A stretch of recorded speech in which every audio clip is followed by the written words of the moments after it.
So I'd like to thank you all for coming, and just say that this morning we're trying to do something a little bit different. Rather than stand here and give you,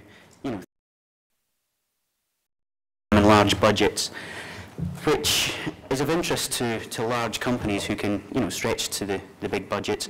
What we want to do is look at a number of the topics that actually face developers, publishers, everyone working in the games industry today, and look at how you can actually implement some of these various different plans and strategies, regardless of your budget.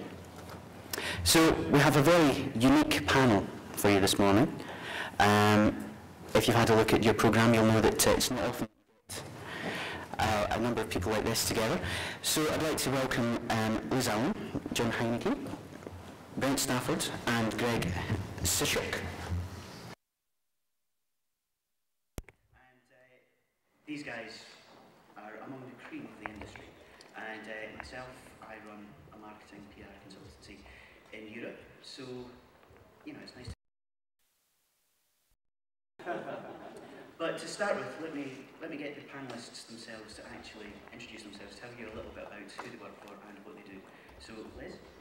My name is Liz Allen. I'm the Director of Marketing for LucasArts. I've been there 9 months, so I'm fairly new to the games industry. Prior to that, I ran the worldwide marketing for Apple Computer for about 4 years, which was quite a long time. But it's really exciting to be in an industry that has that amazing passion and such great people who are so interested in what they do. I think that's what's the key ingredient, I guess, that gets me up in the morning. And I have PR, product marketing, research and branding, as well as web and creative services rolling up to me. Hi, my name is John Heineke. I am the Director of Marketing at Activision for the Superheroes Group. So I do Spider-Man, the X-Men, and other Marvel licenses. And I've been at Activision for 6 years.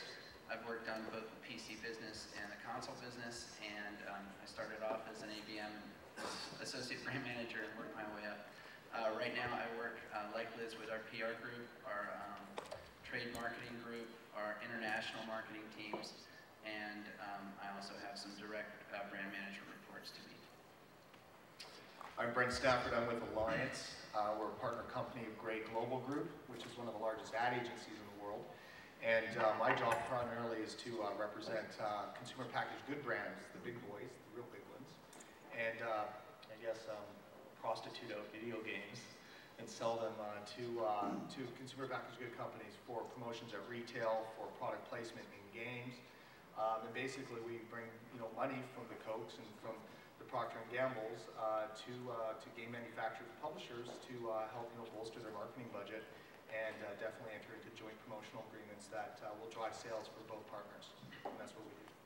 My name is Greg Sishok. I'm one of the 2 joint CEOs of BioWare Corp. I believe I'm the low-budget representative on the panel today. We've got experience building buzz and doing probably what most accurately would be described as alternative marketing for our games like Baldur's Gate, Neverwinter Nights, and Star Wars Knights of the Old Republic. So I'll be focusing on some of those, what you can do with very limited budget and staff.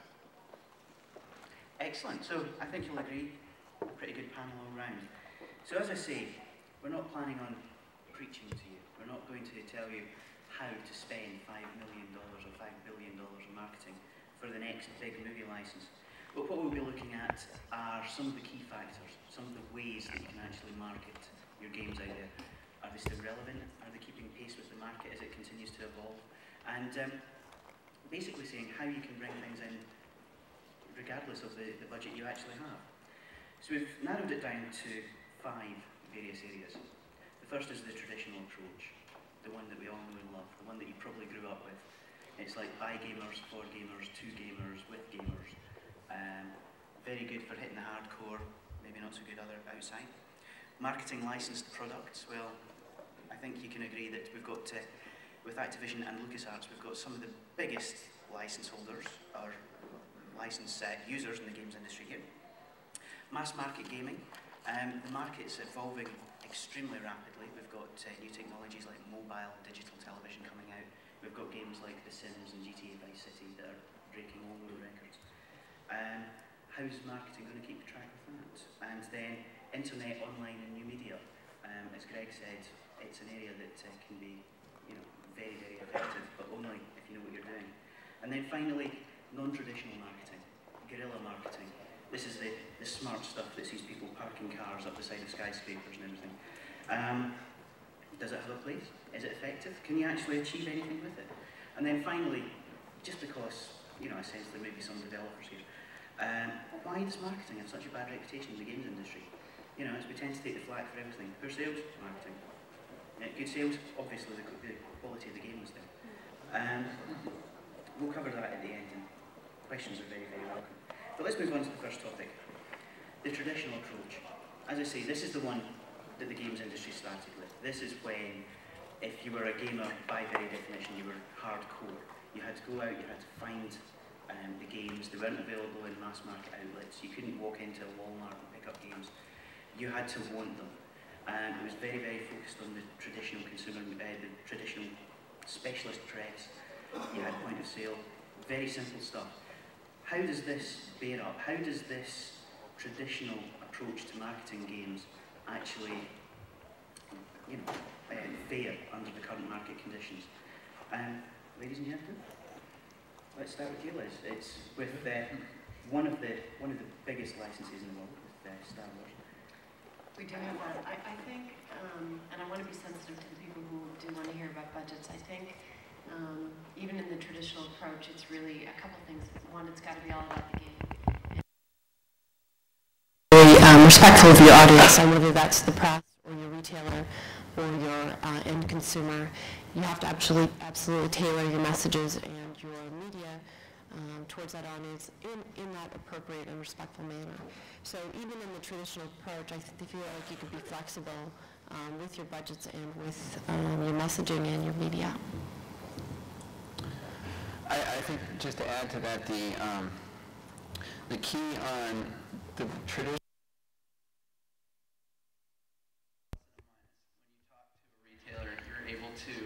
Go and tell them that, yes, I have my ads in my specials magazines, yes, I've got my PR coverage, yes, my box looks really cool.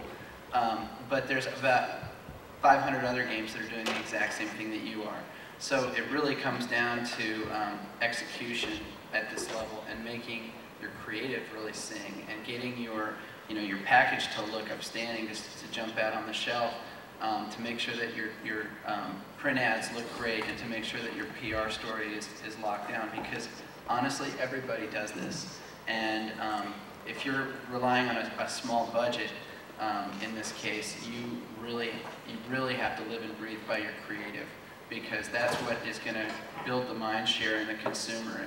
And as an example, your print ad needs, I mean, if you can only run one print ad, you can only make one box. I mean, they should look just like each other, and you should make sure that that thing is front and center in front of everybody, because they're going to lose it on the shelf otherwise, and they're not going to remember if the ad was different from the print ad or from the box. They're not going to remember what the link is between the two of them. So when it comes to traditional approach, I think we can all agree that everyone still does it, but it's all about execution. I'd agree too. It's kind of like the cost of doing business. Basically, it's the main level entry point when it comes to game marketing. You have to do this, but if you have the money and the ability to, of course, build out on this, that's what you definitely want to do. From our point of view, when we're looking at what we're bringing in terms of value from your game to a packaged good company, this presents basically the very niche kind of aspect. And it is. We will get you in the game magazines. You'll be included as a partner in a joint promotion that we'll do, which will be in the 10 rags. In terms of PR, you'll be included in all that. Just like everything that we do, we're basically bringing a model that exists in film promotion when you do joint promotional partnerships between a movie studio and a packaged good company. We bring that now to the gaming companies. So these things offer at least the ability to provide a very targeted message, the traditional approach just to gamers. So, when we're saying to a Pringles, for instance, in this aspect of what Lucas might be doing or what Activision is doing, we can actually have a little bit more of a tailored message that's speaking directly to the gamer.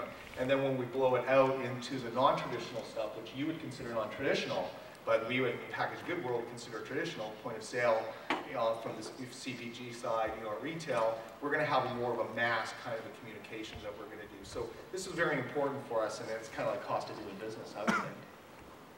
One other point that I would actually add with regard to the list that is something that's typically done in traditional marketing, but we don't tend to do a lot of in the video game industry, at least not everyone does, is actually like product concept testing, packaging testing, focus group. It's becoming a little more common now. As a developer, you used to have this like phobia if your game concept would be sent off to the focus group and they come back and hack it to pieces. We started working with some groups now that do it, and we've actually found it to be very, very productive. And it's something that, again, it's kind of hard to organize properly yourself as an independent. We always take the perspective, well, can we do this independently? When you can, you have to set it up properly to have an adequate scientific perspective. But arguably, in the future, there's going to be a lot more consideration for how does something look on the shelf. It's not going to be someone in the ivory tower making that decision. There's going to be more people, actually focus testing the concepts of the product design, the packaging, that kind of thing. And I think that's something that the packaged good industry does extensively, and we don't do very much. And a lot of times they're just taking shots at the dark at your box design and other things. And we think as a developer, it's actually something we look for in our publishing partners now. We want to have a program where we actually can jointly look at maybe game characters. We actually went through a pass with one of our products we're working on. We designed all the game characters, did a focus test, and came back with a couple changes. And we thought, well, this was going to be kind of a scary experience, but in retrospect, it was great. We saw it and went, this has helped us. We're going to have a better game because of it. And I think if developers can have that open mind, find the right developers that have that, they get involved in that kind of traditional process, actually be better for the products. I think something I'd add to that too is within the testing groups, we do a lot of affinity groups, which are really sort of a core gamer, and we have him, mostly it's a him, invite 5 or 6 of his closest friends who are also gamers, and it's a much more comfortable setting. It's a little different and a little less scary, I think, for our industry to talk in that sort of environment where people really feel free to communicate what they like and don't like. And I think that's particularly important, not just for package design and even game development features, but also for positioning messages. So if you're a small developer, a small publisher, and you're worried about your budgets and getting that message across, I think a couple things to take, is what John mentioned about being consistent with your creative. You almost sort of want to hit them over the head with the exact same image and message consistently, but in order to get to that message appropriately, make sure that we're not talking to ourselves. I think we tend to do that quite a bit in this world. And so to find out what our consumers really think, what they're latching onto as key features and benefits of the title. And that's where I come back to that. It's all about the game, and what's really, really singing what's true about the title is going to be what's appropriate to that market. And it's a great tool, like Greg mentioned, all the affinity groups and focus testing to get there. I think you make a really good point, Liz, and it's something that I think is where there's a huge opportunity for consumer packaged good brands to get involved, is that consistently, up until just within really the last year, we're seeing Activision has done some great partnerships with Sprite, including in-game placement, as well as them taking that out to retail, and getting your brand and gaming out, on the Sprite bottles and the Sprite packages out to all the retail channels. But one of the things that the video game industry has suffered from, but it's just the nature of a growing industry, is that you have always talked to yourself. Yeah, and sorry, but the traditional approach is all about that. Yeah, definitely. I mean, one of the things that keeps coming back from people outside the games industry is it's a very, very insular world in which we live, and it's one which talking to gamers tends to dominate all of the other conversations. There's a certain, how can I put it, a culture of snobbery in many respects for some of the bigger titles and licenses. It's bigger, better, faster, more. We want more polygons thrown around the screen at faster speeds. And in terms of marketing, the ideal channel to convey that to these people is through the specialist press, who actually know what you're talking about when you're talking, 60 FPS. What the hell is that? You can't sell a game based on the number of triangles being thrown around the screen, but what you can do is educate the hardcore, the key opinion formers, the guys who are going to go out and talk to 20 other people. That's probably where you're going to find them. If you can get the gaming press on your side, then you'll probably have a much smoother ride. Yeah. Yeah, but I'd add to that the hardcore gaming audience is notoriously the most cynical and difficult group to win. Savvy. To win over. They're very savvy. It's a very much what have you done for me lately group. And you know, you can't pull the wool over their eyes, and you look through gaming magazines time and time again, and you see publishers who make mistakes and take this audience for granted, and don't know how to talk to them. And you know, it's painful to watch that some of these marketing campaigns that, you know, they just they go after the least common denominator in their message, and no one gets excited about the game. And if you don't understand your target, then you're wasting your money and your time, and you need to know who to talk to and how to talk to them. Let me ask you a question about that, though. I'm curious. Is that there's been some talk already in some of the conferences going on yesterday, is that whole concept of what is mass market anymore when it comes to gaming, and is there such thing still as a hardcore gamer? So can you actually, if you're trying to have a mass market game where you know you're selling 2 million copies, do you still need, and it's really, you know, it's really open, do you still need to have that hardcore gamer who's always a cynic, who, and, you know, your game might be kind of really cool and really average, but your hardcore gamer might not like it. Can you still have a successful game? It depends on the license or the property. It really is a case-by-case scenario. I mean, you can look at a game that is a first-person shooter, and there's no way you're going to get a first-person shooter to sell without getting the hardcore audience excited about it. But you can take a game with a very strong kids movie license, say, you know, a lot of the THQ games, for example, that are based on the Rugrats. You can take that, and you don't care what the hardcore says because they're not going to buy the game anyway. So you can go past that hardcore audience. It really depends on who your audience is. But can we, in all good conscience, start to put the traditional sector of the gaming press into a niche? Can we afford to do that? Or is that something that would actually backfire on us? Because these are the guys who, at the end of the day, I mean, they tend to be fans. It's the gaming press give you a dedicated channel through to games players. It's about the only way you can be sure of doing it. You can't reach them realistically through the consumer press, the more mainstream media. So yes, I absolutely agree with you, John. But on the other hand, can you afford to not show them something simply because you think they'll be cynical? Again, I think it depends on the license and the age range of your audience. If you have a kid's game, there's no real reason for you to put it in Game Informer because that's not the people who's reading Game Informer. You want to be in front of Sports Illustrated for kids or something, you know, more in line with your target age range. Okay. Can I? Sorry. I think you're touching on a really key point, and that's really grabbing those influencers, the key influencers for whatever you're marketing.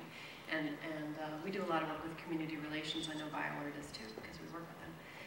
But I think getting the core fan base for a particular title, particularly like an RPG or an MMO, is going to be crucial to the success if that's the genre of your title. And same thing with the press, depending on where you're going and who you want to target and talk to. So getting those key influencers. And for a kid's title, you know, it might be so-and-so's third grade class, and they might be the pivotal point for spreading the gospel, you know, between first and sixth graders. So just figuring out who those influencers are based on your title and your market, I think is important. Yeah, the more targeted the title, the more important the influencers are. Like we find that we make, you know, initially it looks like a fairly narrow game, and we get the influencers involved, and then it really does allow it to bust out because they're the people that, you know, they're connectors, they talk to everyone in the sun, they're on the net singing the praises of your games all over the place if you can convert them. And that really, you know, it can take what would be a niche game into a broader audience. I think that's where the real power is. But, you know, are you going to have a group of Rugrat influencers? Probably not. I mean, that's the point there. But there's people that, you know, play Dungeons and Dragons every day, and if you can convince them that you're making a Dungeons and Dragons game that's going to fulfill their every desire, then they'll spend the rest of their time just talking about it. So it really depends on what you're making, I would agree.